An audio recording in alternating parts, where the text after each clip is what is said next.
Yaqinda ko'rgimga 2 yoshli farzandlarini farzandi zirrimi, zipirimi deb farqlab bering deb oldimga olib kelishdi. Ya'ni internetda har xil ma'lumotlarni ko'rib olib, o'zini farzandida shunaqa emasmikan deb podozrение qilishgan.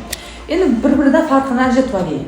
ZPR diagnozi bu задержка psixorечевого развития. Bunda ham mantiqiy fikrlash, o'qish, yozish orqada bo'ladi, diqqatini jamlolmaydi bunaqa bolalar va hojatini ham etmaydi. Bu diagnoz asosan, misol uchun maktabga tayyor emas bo'lgan bo'lsa, masalan 5 yoshdan keyin qo'yiladi bu diagnoz.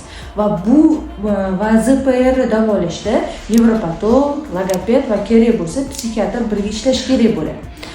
ZRR diagnozi bu задержка речевого развития. Bunda mantiqiy fikrlashi hammasi joyida bo'ladi, diqqati ham joyida bo'ladi, faqat nutqdan orqada qolish bo'ladi va bu diagnoz esa 2,5-3 yoshdan keyin qo'yiladi. Bunda asosan ishlash kerak bo'ladi logoped, nevropatolog bo'lsa sal-pal miya faoliyatini yaxshilash uchun yordam beradi. Lekin asosiy ishi pedagog bilan logoped qiladi.